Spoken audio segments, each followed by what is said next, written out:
नमस्कार। उम्मीद करता हूं आप सब लोग स्वस्थ और सुरक्षित होंगे। लॉकडाउन के 42 दिन के लंबे इंतज़ार के बाद कल हमारी बैठक माननीय मुख्यमंत्री जी से हुई और सर्वदलीय बैठक बुलाया गया। इसके लिए हम धन्यवाद देते हैं। और इस बैठक में हमने माननीय मुख्यमंत्री जी के सामने, बिहार सरकार के सामने कई सुझाव को रखने का काम किया। उनमें से जो सबसे महत्वपूर्ण सुझाव जो हैं, जो आप लोगों के बीच मैं साझा करना चाहता हूं, सबसे पहला कि बिहार में टेस्ट जो है वो ज़्यादा से ज़्यादा हो, बल्कि रैंडम टेस्ट होने चाहिए और आबादी के अनुपात में टेस्ट की संख्या होनी चाहिए। और स्क्रीनिंग से ज़्यादा जो फोकस जो हमारा होना चाहिए वो टेस्टिंग पे होना चाहिए।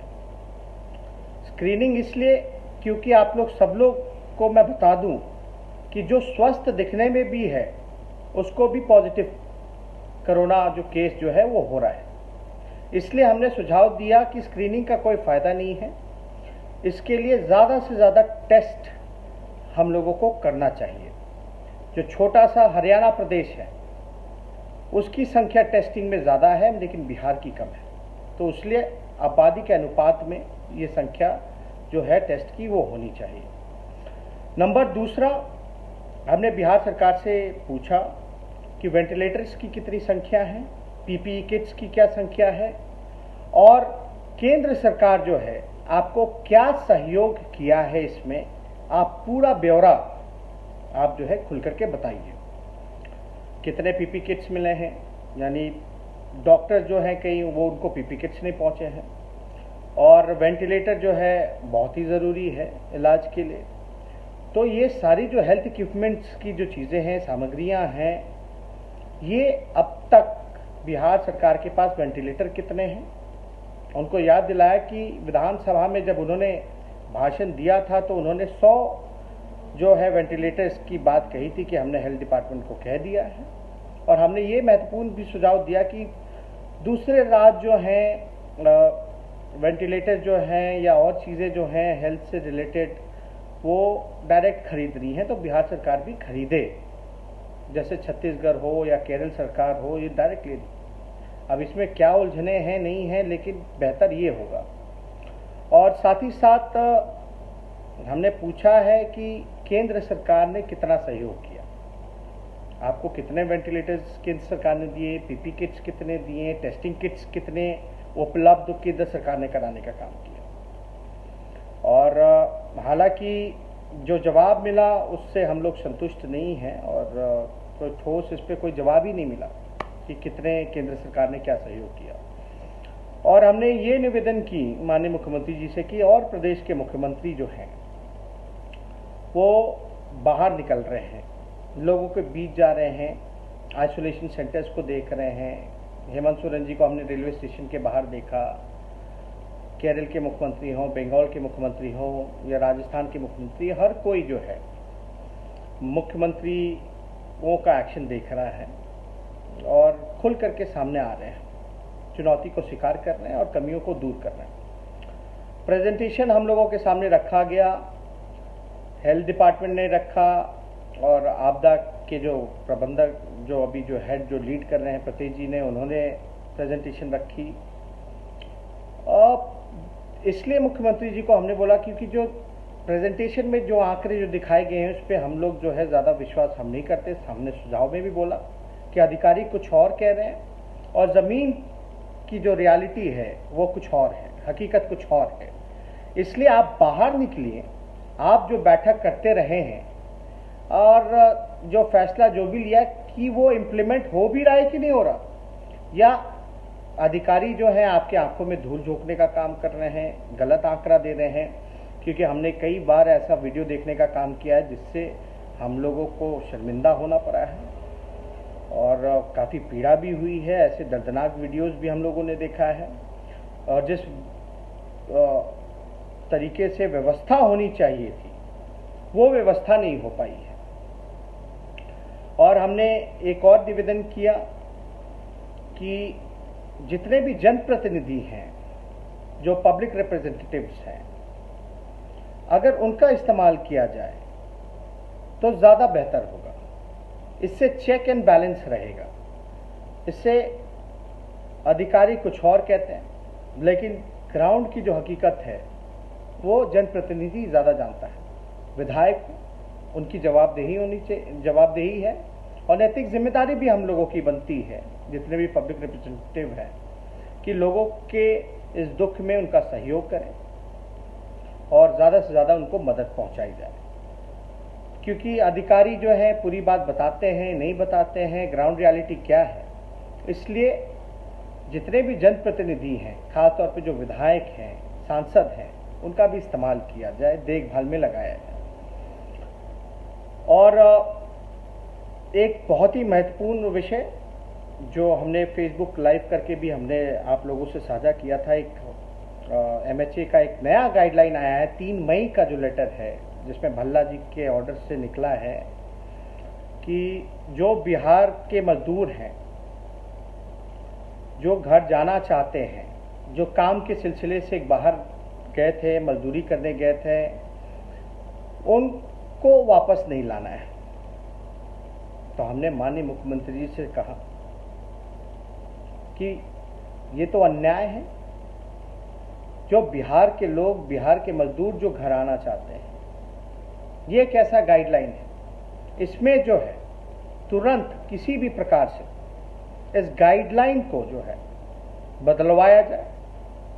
और आपकी तो बात सुशील मोदी जी कहते हैं कि भाई आपकी बात केंद्र मानता है, क्योंकि हमने देखा था कि पहले भी सुशील मोदी जी ने कहा था कि जब गाइडलाइन की, जब नियमों का हवाला दिया जा रहा था तो गाइडलाइन के बारे में बताया गया कि मुख्यमंत्री जी के कहने के बाद, सुझाव देने के बाद केंद्र ने माना है। तो उम्मीद करते हैं इसी प्रकार से कि ये गाइडलाइन में भी तब्दीली होगी और जो भी कन्याकुमारी से, कश्मीर से कन्याकुमारी जो भी हमारे भाई फंसे हैं, उनके लिए घर वापस आने के लिए, मजदूर जो गरीब हैं, एक राहत का काम जो है, उनके लिए राहत मिलेगी और उनको छूट मिलेगी। इसलिए हमने ये गाइडलाइन का भी हवाला दिया। साथ ही साथ हमने जो मजदूर भाई हैं, खासतौर पे जो किराया उनसे वसूला जा रहा है, इसमें भी हमने सुझाव दिया है कि राज्य सरकार जो है अपने तरीके पूरा जो खर्चा जो है, राज्य सरकार जो पूरा खर्चा जो है एडवांस में ही रेलवे को बुकिंग कर दे। और लगभग 12,000 ट्रेनें रेलवे के पास हैं पूरे भारत में। ज़्यादा से ज़्यादा ट्रेन एडवांस में बुकिंग करके उनको लाने का काम किया जाए। और रेलवे का गाइडलाइन भी हमने उनको दिखाया, लेकिन उस पर भी कोई जवाब नहीं मिला। कन्फ्यूजन जो है वो साफ तौर पे हर जगह दिख रहा था। तो हमने साफ तौर पे बोला है, अगर आप सक्षम नहीं हो तो हमारी पार्टी जो है तन मन धन से जो बल पड़ेगा हम लोगों से, जो हो पाएगा हम लोग करेंगे। पहले भी हमने 2000 बसेस की बात की थी या 50 ट्रेनें जो हैं वो देने की बात की थी। तो हम लोगों का सहयोग भी आप ले सकते हैं। अगर कोई कमी या बिहार सरकार इसमें सक्षम नहीं है तो वो करे, सहयोग ले, विपक्ष तैयार है। ये मजदूर भाइयों के लिए और लगभग 12,000 जो है रेलवे स्टेशन, 12,000 ट्रेन जो है वो है पूरे भारत में। तो इसका ज़्यादा से ज़्यादा एक का दो का ट्रेन से कुछ होने वाला है नहीं। और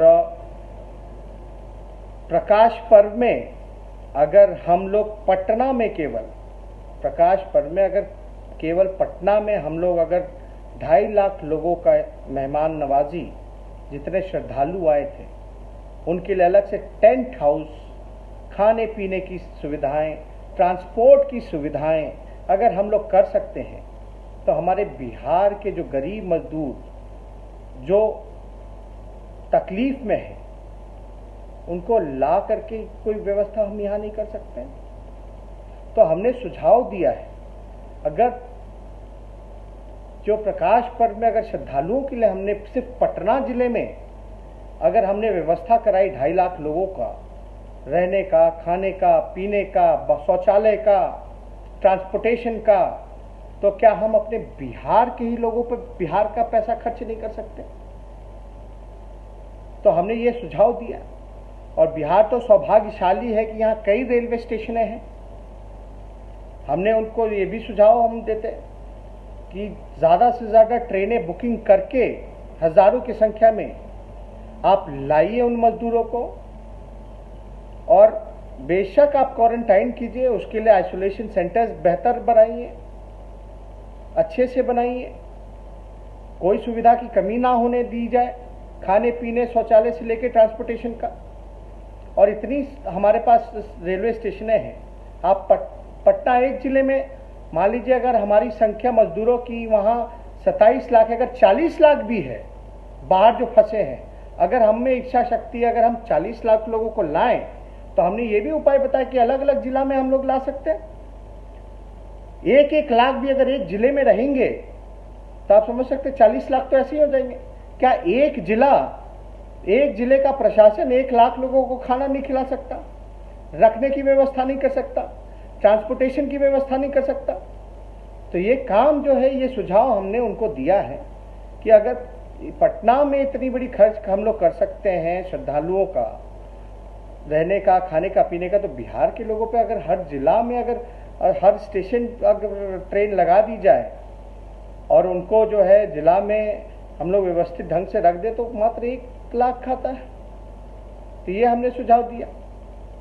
और जो राशन वितरण में जो बड़े पैमाने पर धांधली हो रही है, इसकी पारदर्शिता हो, इसके लिए कोई वैकल्पिक व्यवस्था हो, ये भी हमने जो है सुझाव दिया है कि इसमें जो है पूरी तरीके से पारदर्शिता बरती जाए और ज़रूरतमंदों को जो है राशन मिले। जो धांधली हो रही है और जो लोग जिम्मेदार हैं इसके लिए, उस पर भी कार्रवाई हो। और साथ ही साथ एक बहुत ही महत्वपूर्ण, कोरोना के बाद जो आर्थिक स्थिति जो हमारे बिहार की होगी, जीडीपी, इकॉनमी, उसके लिए एक बैकअप प्लान भी साथ ही साथ लॉन्ग टर्म प्लान भी हम लोग बनाएं, ताकि कोरोना के बाद जो है हम लोगों को जो मार जो पड़ेगा, इकॉनमी की जो मार पड़ेगी और जो व्यवस्था जो बिखर सा गया है, उसको सुधारने के लिए भी एक विचार किया जाए साथ ही साथ, ताकि हम उससे कैसे निपटेंगे। तो ये और भी सुझाव हम लोगों ने दिया थे, लेकिन ये कुछ जो सुझाव हैं आप लोगों के सामने हमने रखा है। बहुत बहुत धन्यवाद।